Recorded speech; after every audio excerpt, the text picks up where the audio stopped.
O Zames City ug Zames Occidental ug sa tanaw kanato karon pinaagi sa Facebook page ug YouTube channel sa AONC. May adlaw kumusta August 17, 2026 para sa pinakaulahing balitang asenso sa Ozames sa Distrito 2 ug sa Zames Occidental. This is Ozames Today.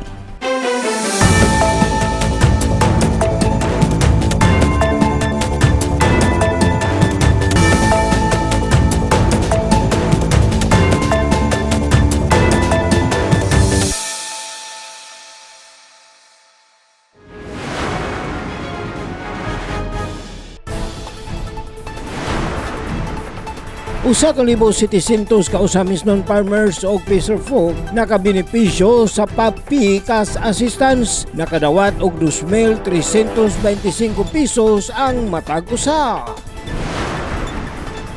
Proteksyon sa mga bata sa digital age gipasiugda ni Representative Waminal. Age appropriate nga paggamit sa gadget sa mga bata ginuso. DOJ-PP officials nagdaig sa kasaysayan, kultura o pag-uswag sa turismo sa Misamis Occidental. Malampusong pag-host Misamis Occidental o Ozames City sa Bishop's Retreat o 132nd Plenary Assembly gidaig sa CBCP. Sakto nga informasyon, sakto nga panahon. Information officers gipalingon batok sa fake news. Bagong OCPS Chief Police Lieutenant Colonel Lagura may pahigayon o courtesy visit kang Mayor Sam. Buhis sa mga bakanting yuta, planong ipatuma ni Konsihal Suiso. Bagong liderato sa Kinuman Norte, Kagawad Ronelyn Inday Ignacio, milingkod isip punong barangay. Duha ka drug suspects nadakpan sa makalanlaing operasyon sa Ozames City. Dazil mo tikson yung tigbalita uban sa mga detalye. 1,700 ka Ozames ng farmers ug fisherfolk ay nakabenepisyo sa PAFP Cash Assistance. Nakadawat og 2,325 pesos ang matag usa. Ang Good News Report ni Leonisha Midadio. Dili sayon ang panginabuhi sa mga mag-uuma o mangingisda. Ilabi na karon nga misaka na ang presyo sa krudo o uban pang gastos sa produksyon tungod sa epekto sa gubat sa Middle East. Aron mapagaan ang ilang kabug-at sa gasto o mapadayon ang ilang panginabuhi, kapin sa 1,700 ka kwalipikadong mag-uuma o mangingisda gikan sa 51 ka barangay sa siyudad sa Ozames ang nakadawat og 2,325 pesos nga cash assistance matag usa ubos sa Presidential Assistance for Farmers and Fisherfolks Program. Adlang Biyernes, Agosto 14 ning tuiga, ang maong benepisyaryo gilangkuban sa 318 ka qualified fisherfolks, 529 ka corn farmers ug 854 ka rice farmers. Mitambong sa distribution si Board Member Winston Catani nga mipadangat sa mensahe ni Governor Henry Sibilia Waminal, City Councilor Sanso Sani Waminal Jr. o Juanito Junjun Sakin Jr. o ang City Agriculture Office ubos sa pagpanguna ni OIC City Agriculturist Paquito Gasal Jr. Anausab si Regional Technical Director Lana Mira Sines gikan sa Department of Agriculture Regional Office 10 nga gipresentar kang Regional Executive Director Jose Apollo Pakamalan. Gipatuman sa Department of Agriculture ang PAFFP ubos sa National Government aron matagan og direktang tabang ang mga mag-uuma og mangingisda. Sa Ozames mukaba sa 3.9 million ang total nga ayuda nga napaabot ngadto sa mga benepisyaryo. Matod pa ni OIC City Agriculturist Paquito Gasal Jr., ang maong tabang gitumong aron masuportaan ang mga mag-uuma og mangingisda sa ilang panginahanglanon og mapagaan ang epekto sa pagtaas sa presyo sa krudo nga nakaapekto sa ilang panginabuhian. Mo ni siya ang tabang para ma-subsidiya na subsidiya na ihatag gikan ni President Bongbong Marcos para sa pag-alip pa ng sa inyong mga gastuon ba. At least nakahatag ang gobyerno naisip tabang pod sa inyo ha. Sumala pa ni Konsyal Sani Waminal nga dako kayo ikatampo diya sa komunidad ang mga mag-uuma og mangingisda nga bisan panahon sa ulan og init anaa sila nagtrabaho aron adunay makaon ang katawhan. Gidugang pa ni Konsyal Waminal nga ang financial assistance nga madawat sa mga mag-uuma mangingisda matawag usab kini nga usa ka pag-ila sa ilang pagkugi paningkamot sakripisyo nga nakahatag og kontribusyon sa komunidad og kini maoy bunga sa panaghiusa. So to our farmers and fisher folks, I encourage you to use this assistance wisely at gining gamiton sa insakto. Especially so, we are facing chaos sa atong komunidad karon tungod sa langis nga grabing taasa. Nahibalumi sa inyo nga gamiton gyud niyo sa eksakto. Ginagmay man lang ni.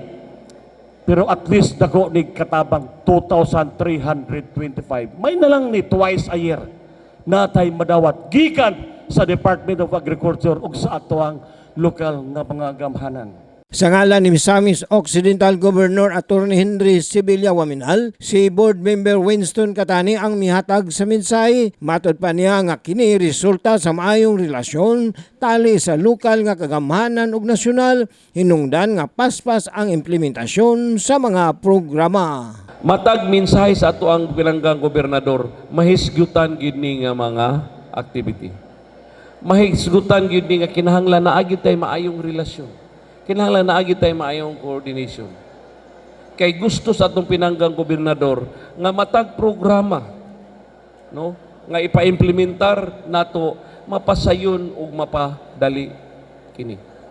Ilabi na gayud kay ang atong pinanggang gobernador mga kaigsunan nasayod na mo kung unsa mo ka pinangga, especially ang agricultural sector. Man ta mangita gobernador mga kaigsunan nga mugahin og 100 million para lang sa ato ang agricultural sector.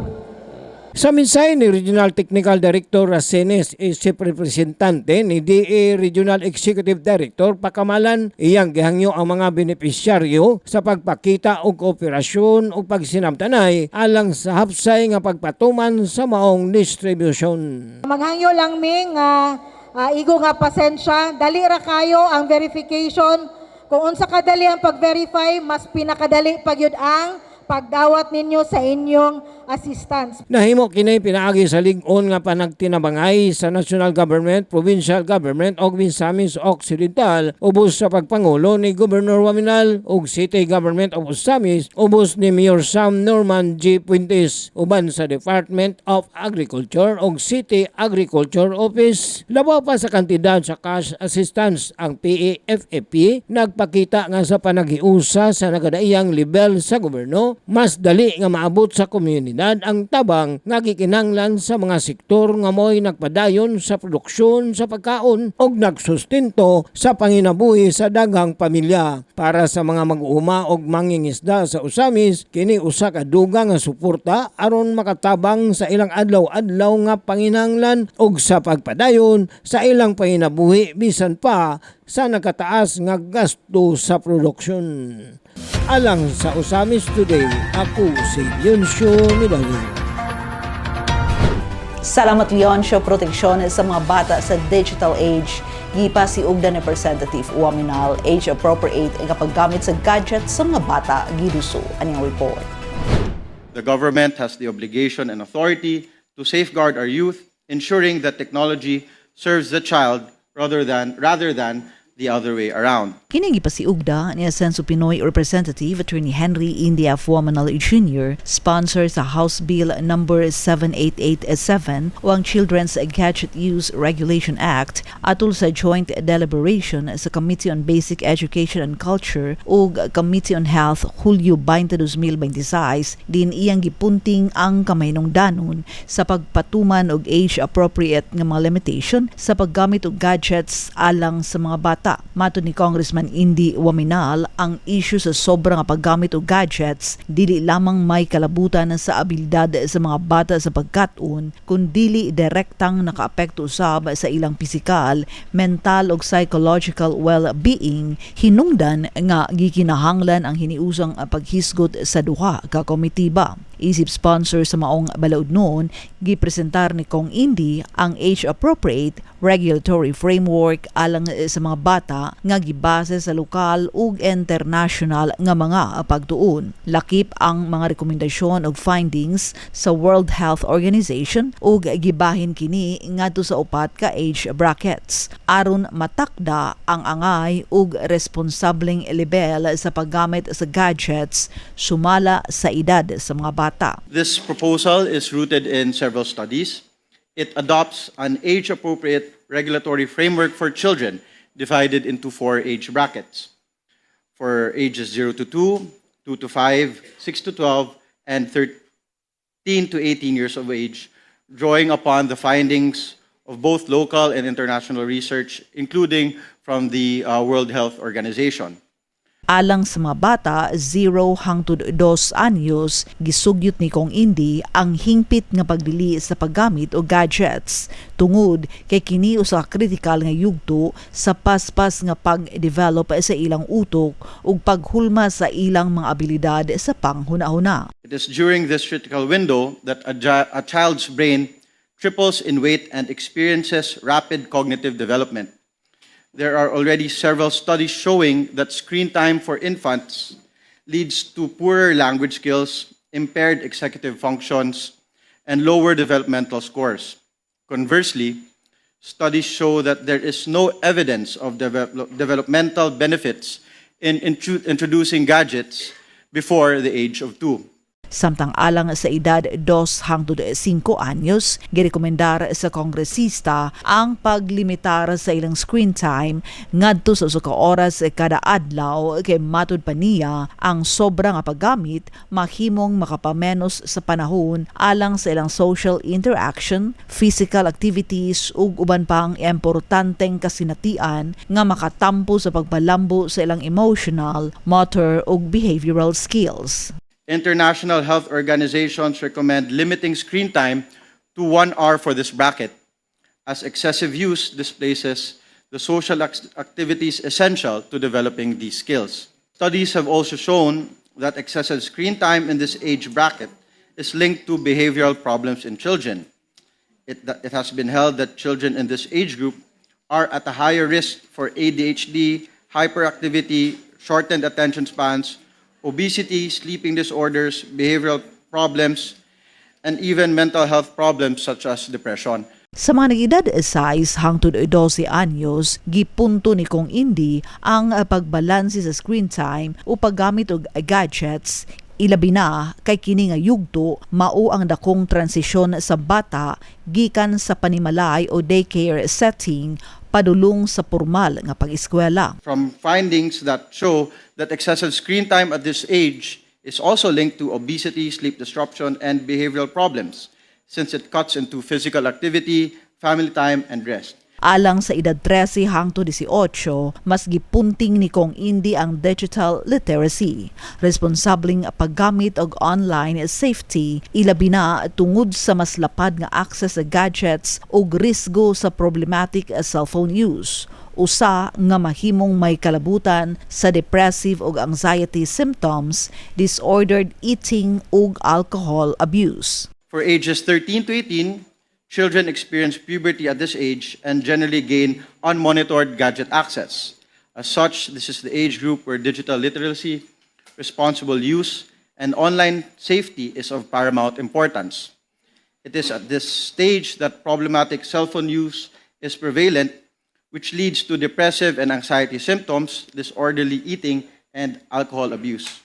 Gisugyot usab sa maong panukala ang whole of government approach diin ang Department of Education maoy manguna sa implementasyon sa mga eskwelahan samtang ang Department of the Interior and Local Government, Early Childhood Care and Development Council ug local government units maoy mag-oversee sa pag-implementar sa gadget use sa mga panimalay ug matag komunidad. Ang Department of Health uban ang koordinasyon sa ECCD Council maoy responsable sa pagtakda ug pag-update sa regulatory guidelines sa gadget use sa mga kabataan. The proposed structure to implement this measure envisions a whole-of-government approach that has specific roles for the Department of Education, Department of Health, DILG, ECCD Council, and local government units.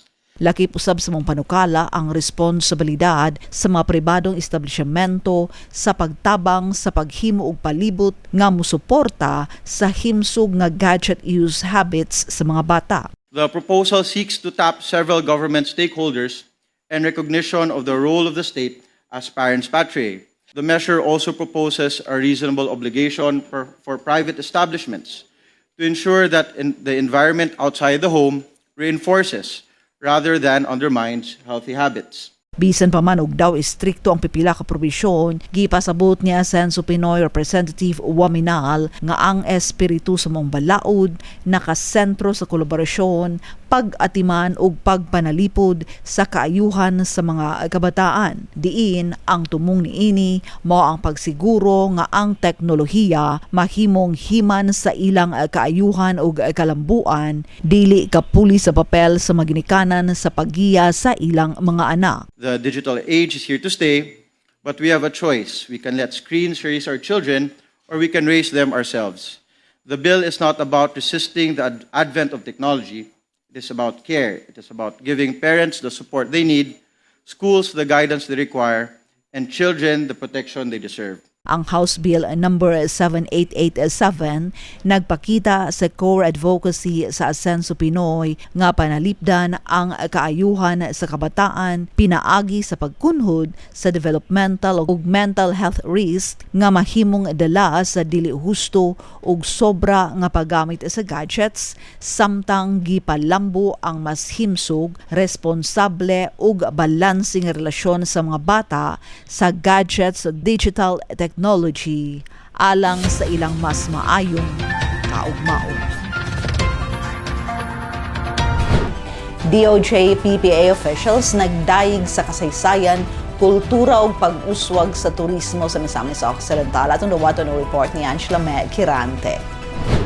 Isip kabayan sa 50th Golden Founding Anniversary sa Department of Justice Parole and Probation Administration, kung DOJ PPA, may nitong gabi-abi sa Provincial Government of Misamis Occidental ang kapin 80 hangtod katusan ka DOJ PPA officials gikan sa nakadaiyang dapit sa Northern Mindanao. Alang sa tulo ka adlaw nga selebrasyon na nagsugod niya atong Agosto 11, 2026, diin ilang gisuroy o gibisita ang mga makapahinam nga cultural heritage, tourist attractions ug nag-uswag nga mga destinasyon sa probinsya. Kahinumduman, Agosto 11, may courtesy visit kang Uzami City Mayor Sam Norman G. Fuentes, sila si DOJ PPA National Administrator Attorney Bienvenido O. Benitez Jr., Deputy Administrator Wilson R. Suba, DOJ PPA Region 10 Regional Director May Dolorita K. Muniset ug DOJ 10 Assistant Regional Director Roselyn C. Abi-Abi. Ato silang pagbisita, isuroy sa mga bisitang opisyal ang pipila sa mga iladong tourist landmarks sa Uzami City, lakip ang makasaysayanong Kuta Fort, Balaang Birhen sa Kuta, ug Asenso Uzamis Wellness Park. Inilang nasinatig nakita ang dato nga kasaysayan, kultura ug relihiyosong panulundon sa Dakbayan. Usa sa mga bisitang opisyal nga gikan sa Camiguin, may padayag usab sa iyang pagdaig sa dakong kausaban ug kalambuan nga iyang nakita sa Misamis Occidental. O sa pagpangulo ni Governor Henry S. Waminal, lakip ang mainit nga pagdawat ug pagkamaabi-abihon sa mga Misamisnoans.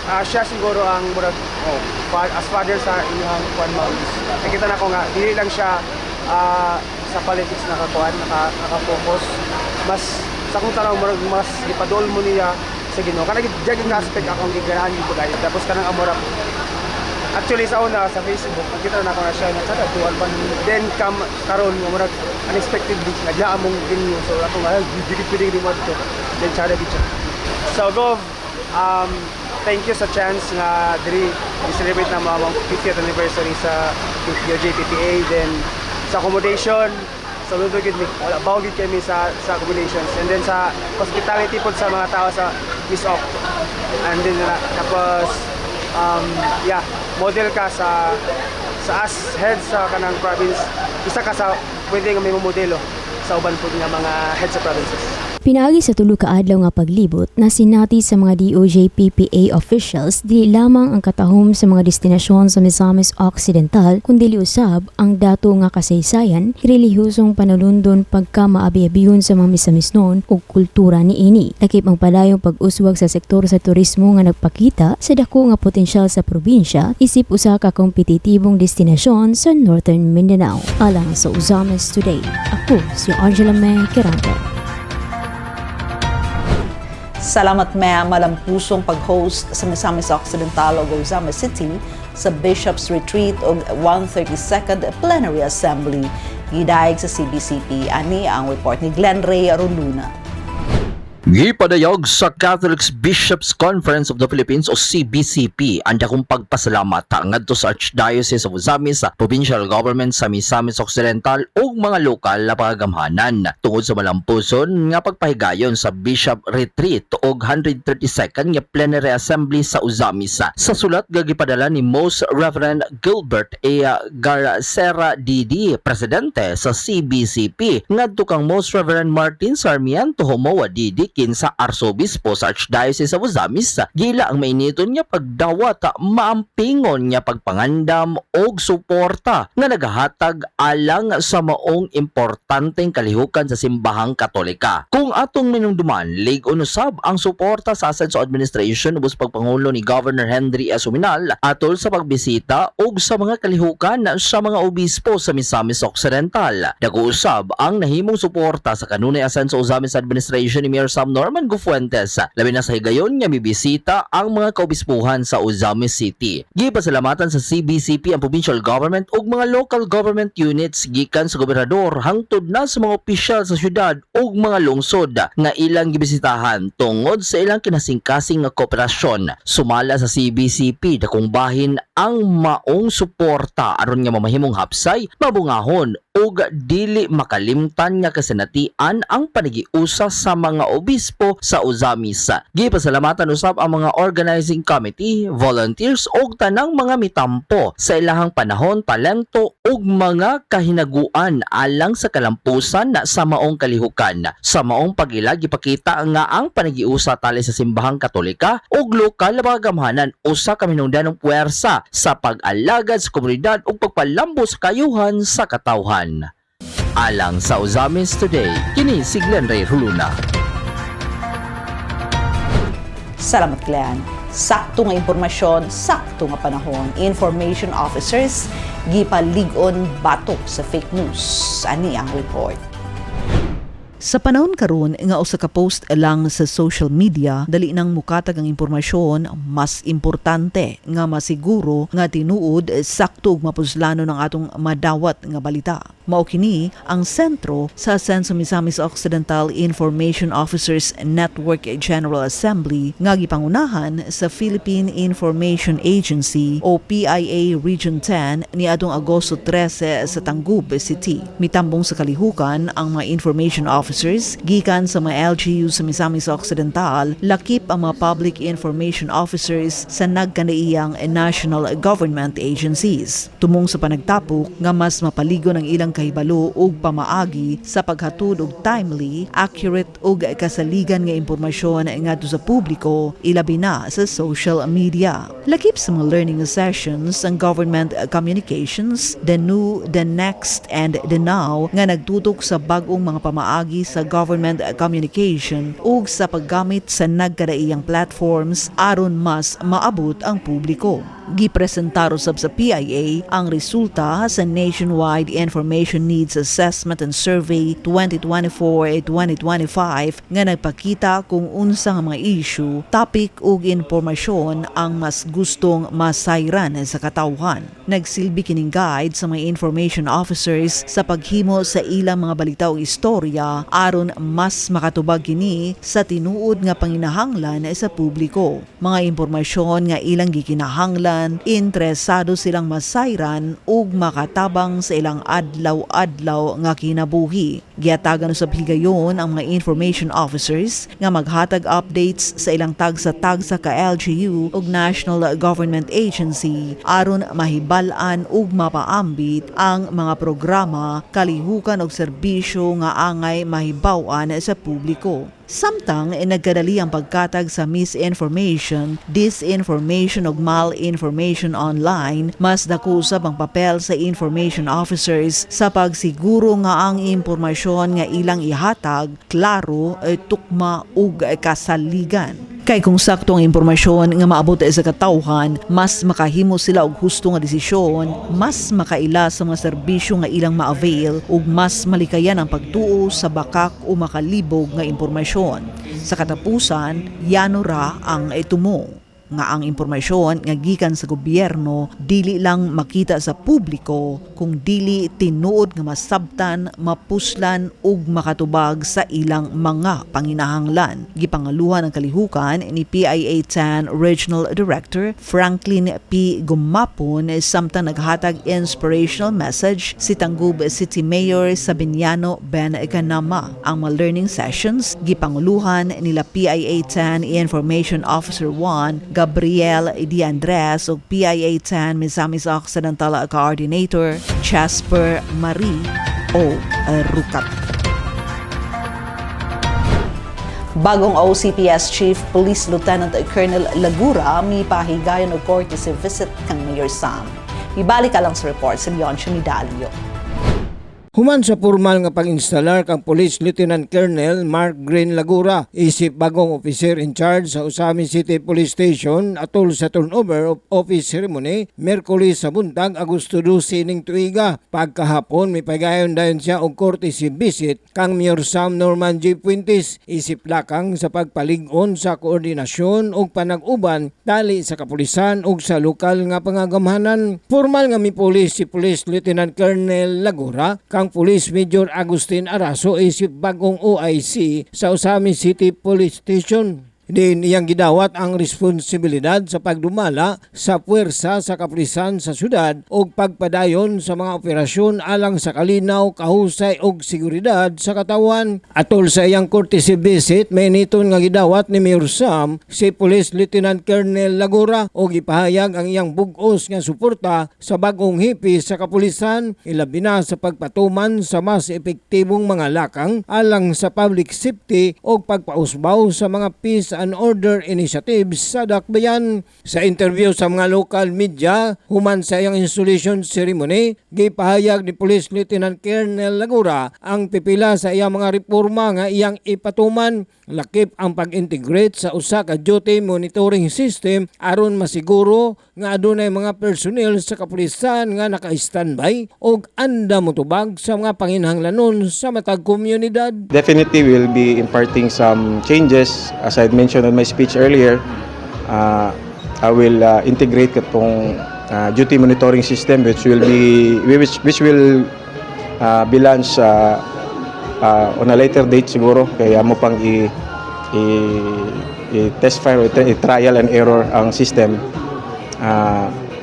Wala siya, parang wala na siya og kanang monitoring system sa atong mga duty personnel nga naka-standby, which I would like to ensure the public and the people of Usamis na ang pulis na nag-duty kanunay ang nagbantay sa ato ang komunidad. And masituate na to for us commanders, as a commander sa ILA, and at the same time sa PPO, mamonitor nila kung nabigay duty sa itong mga checkpoints, sa itong mga beat patrols, o sa itong mga fixed visibility points nga naay police kanunay nga magresponde 24/7. We will enhance police visibility. Gipasiyog daw sab sa bagong hipi ang pagpaligon sa 24/7 police visibility sa nagkadaiyang lugar, dapit o barangay sa syudad aron mapugnan ang kriminalidad, mapaspas ang pagtubag sa mga insidente ug mapalambo ang kinatibuk-ang kahimtang sa public safety, peace and order sa Usami City. Dili na usab bag-o silakbayan sa Usami si Police Lieutenant Colonel Lagura tungod kay kaniadto na siyang nagserbisyo isip Force Commander sa Second Provincial Mobile Force Company kon Second PMFC. Familiar na ko ninyo kay kung ma-recall ninyo, I was the Force Commander of Second PMFC. So after almost 4 months na-assign ko sa provincial headquarters, at the same time balik na po sa Usamis. So for the second time around na-assign na po sa Usamis, and very happy na tagaan na po another chance, no, sa ato ang Provincial Director Police Colonel Reynaldo E. Maclang, no, sa yang trust and confidence, and also to our City Mayor Honorable Attorney Sam Fuentes, no, sa yang pag-accept sa mga diri sa bagong officer in charge of Usami City Police Station. Ang pagkurtisi visit ni Police Lieutenant Colonel Lagura kang Mayor Sam Norman G. Fuentes nagpakita sa kamahinungdanon sa ling-on nga koordinasyon o panag-uban tali sa lokal nga pangagamhanan o kapulisan aron mapadayon ang mga inisyatiba alang sa kalinaw o kahusay o masiguro ang seguridad sa matag Usamis noon ubos sa iyang pagpangulo isip bagong hipi sa Usami City Police Station. Alang sa Usamis Today, ako si Leoncio Medalio. Salamat Leoncio Buhis sa mabakanteng inyuta, planong ipatuman ni Konsehal Zuizo. Ang balita gikan sa konseho sa report ni Adoni Dicena.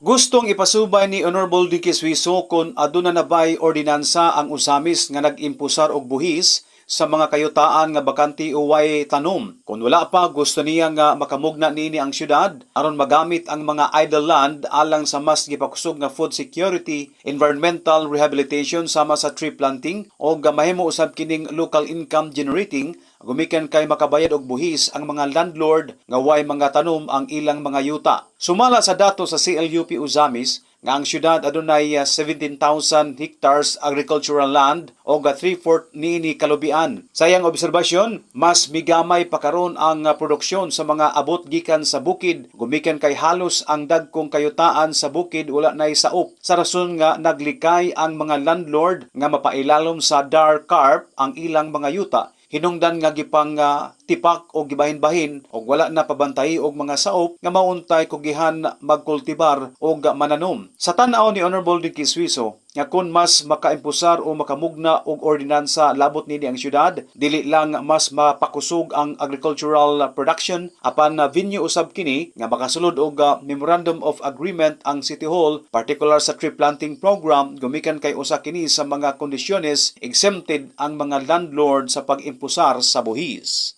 One man good of the reason nga si tag-iya dili kabayad og idle tax is dapat magtanom na siya, mag-identify na siya kung unsay itanom sa iyang property para di na siya kabayad og idle tax land.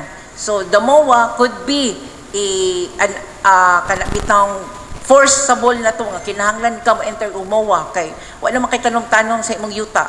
Mag-MOA ta para tamnan nato. Pero at the end of the day, si idle tax land nga katong magbuwista para mo stop siya og bayad, magtanom gid siya og agricultural nga kanang plant para sa iyang kagalingon nga yuta. So alang sa Usamis Today, Adoni Dicena reporting. Salamat Don, bagong liderato sa Kinuman Norte, kagawad Ronilyn Inday Ignacio, milingkod isip punong barangay ni Balikalang sa Maritalia si Angela Kirante.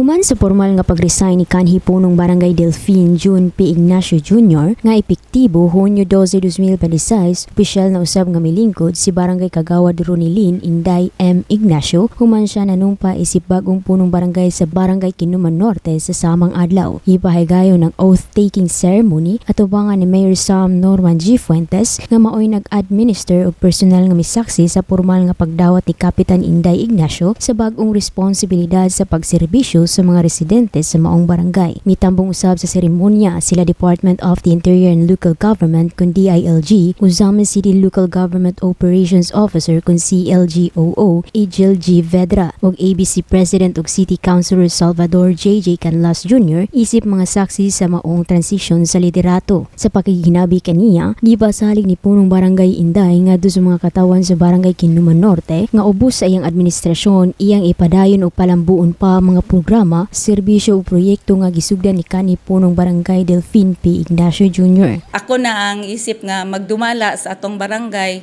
nga ang mga proyekto nga atong nasugdan nga mapadayon alang sa kalambuan sa atong barangay. Matod pa niya, sulod sa iyang 8 ka tuig nga pagserbisyo isip konsehal sa barangay, nasaksiyan mismo niya ang mga kausaban o kalambuan sa barangay Kinuman Norte ubos sa pagpangulo ni kanhi Kapitan Delphine Ignacio. Sa akong pagkakonsehal is mag 8 years na mi. Tapos nakita na sad namo nga ang improve sa among barangay nga nasugdan sa among barangay kapitan nga si John Ignacio. Siyang bagong tahas isip punong barangay, panawagan ni Kap Inday sa mga katawan sa barangay Kinuman Norte. Para sa katawhan sa Kinuman Norte, atong ipadayon ang atong nasugdan nga mga serbisyo nga ato ang makita man sad nato sa barangay nga improve na gyud ang atong barangay, no. Ato lang gyapon siyang ipadayon alang-alang sa pagpaningkamot sa amuang team Asenso Barangay Kinuman Norte officials. Alang sa mga katawan sa barangay Kinuman Norte, ang pag-ili sa liderato dili nagpasabot sa paghunong sa serbisyo. Labaw pa kini sa pagpuli sa posisyon kay gidala ni punong barangay Ronilyn Inday M. Ignacio ang responsibilidad sa pagsiguro nga magpadayon og mapalambo ang mga puluhaton, programa og serbisyo nga nasugdan na alang sa kayuhan sa mga residente. Alang sa Uzamis Today, ako si Angela May Kirante.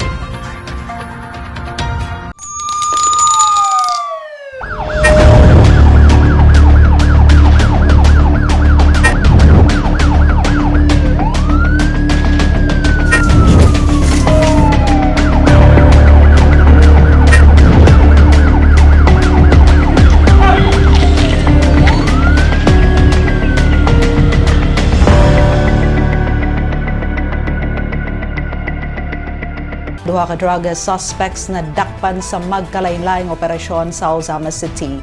Ibalik ka lang sa police report si Leon Chumidalio. Duha ka individual ang nadakpan sa managlaing drug bypass operation nga gihimo sa Ozamis City Police Station Agosto 14 ug Agosto 16 ning tuiga nga misangpot sa pagkakumpiska sa dagang sachet sa gituang illegal nga druga ug uban pang ebidensya. Kapin kung kulang alauna sa hapon Agosto 14 sa Purok 5 Barangay Gango, Ozamis City. Nasikom sa mga operatiba ang 54 anyos nga mekaniko nga naila sa alias Imoy Minyo, residente sa maong barangay. Ang operasyon direktang ipanguluhan ni OIC Chief of Police, Police Lieutenant Colonel Mark Green Lagura o Deputy Chief of Police, Police Major Alpi Sabadukya, uban sa koordinasyon sa 2nd Provincial Mobile Force Company, 102nd Regional Mobile Force Battalion 10, atol sa body search nga gisaksiyan ni Barangay Kagawad Antonio Pulpol Sr. nakuha gikan sa suspect ang napulo kagagmayng sachet sa gituang shabu. Lakip ang usa ka sachet nga napalit sa poster buyer, usa ka pakete sa ituang marijuana, coin force nga gisudlan sa mga nasangpit nga illegal nga droga, 500 pesos nga bypass money, mga sachet nga adunay residue ug uban pang drug paraphernalia. Matod pa sa interview kang OIC Chief of Police, Police Lieutenant Colonel Lagura, dugay nang gimonitor o gimanmanan sa mga operatiba sa kapulisan ang maong suspect. Kandak na may og kuan ani manman niya ni for pila ka days na nakakandak may og test buy. So na-confirm na mo gyud na nagbaligya siya at same time nagagamit siya og kuan droga. So munang nagkaroon nig chance karon na makakandak og bypass. Gipadayag usab sa IP nga seryoso ang kapulisan ubos sa iyang pagpangulo sa pagpalig-on sa kampanya batok sa illegal nga droga subay sa standing order ni Mayor Sam Norman J. Puentes. Muna yan itong ipakita na to no, sa ato ang community diri sa Ozamis City ng PNP. Sukad pa man sa una is nag-transition ta from new leadership na atong ipakita nga seryoso ta sa atong campaign against illegal drugs, no. So tuloy-tuloy pa ni busa sa ato ang mando sa ato ang City Mayor dire si Mayor Sam Fuentes mao ginaya ang standing order sa ato na ato ang ipaigting ang ato ang kampanya sa illegal nga droga. So expect na mag-double mong effort sa pag-arrest sa ato ang mga suspects ani nga ato ang mga banmanan ng mga tao diri sa Osamis nga nagapush ug nagayos sa illegal na droga. Samtang laing suspek usab ang nadakpan sa ikaduhang operasyon nga gilusad sa City Drug Enforcement Unit kung CDU sa Osamis City Police Station kapin kun kulang alas 7:20 sa gabi Agosto 16 sa Purok 3 Barangay Mulikay, Osamis City. Ang nadakpan na ila sa alias Janjan, 21 anyos, ulitaw o residente sa maong barangay. Ang maong operasyon gipanguluan ni Police Major Alpi Sabadukya ubos sa supervision ni Police Lieutenant Colonel Mark Green Lagura uban sa suporta sa mga personnel sa Sikan PMFC o 102nd Maneuver Company kon RMFB-10. Atol sa pagrikisa nga gisaksiyan ni Barangay Kagawad Eric Bitanse nakuha gikan sa suspek ang 12 kagagmayng sachet sa gituang shabu. Lakip ang usa ka sachet nga napalit atol sa operasyon, usa ka sa sigarilyo nga gisudlan sa mga nasangpit nga droga, cellphone og 500 pesos nga marked money. Ang duha ka suspek nga sila alias Imoy ug alias Janjan ana temporaryong gidetiner sa kustudiya sa Osamis City Police Station og posibleng magatubang og kasong paglapas sa Republic Act No. 9165 o Comprehensive Dangerous Drugs Act of 2002. Ang maong kalampusan sa operasyon nagpakita sa makanunayong paningkamot sa lokal nga kapulisan sa pagsugpo sa illegal nga droga o pagpanalipod sa kalinaw ug kahusay sa syudad uban sa padayon nga suporta sa kanunay asenso Osamis Administration ubos sa pagpanguna ni Mayor Sam Norman J. Fuentes alang sa mas luwas, malinawon ug drug-free nga Osamis City. Alang sa Osamis Today, ako si Yonsho Midali. Salamat iyon siyang Osamis Today hatod kanato yung serbisyo publiko sa kanunay Asenso Osamis Administration pinaagi sa Asenso Osamis News Channel ubos sa pagdumala ni Mayor Attorney Sam Norman G. Fuentes. Alang sa dugang impormasyon, please like our official Facebook pages. Sam Norman Fuentes, Attorney Indy Waminal, kung Ando Waminal o Asenso Osamis News Channel. And please subscribe to the official AONC YouTube channel. Sa ngalan sa kitibukang AONC team, iyon Medalyo, Adomi Descende, Chun Purgatorio, Ares Carpio, Kim Tangaro, Makishul Malinis, Angela Kerante, Mary Anna Ilungapas, Xander Dalides, Glenn Ray Rulina sa Misamis News Network. Ako si Dazzle Motikson, idaghang salamat. Kanunay Asenso Osamis, Padayong Asenso Segundo Distrito, Asenso Misamis Occidental, Asenso Pinoy.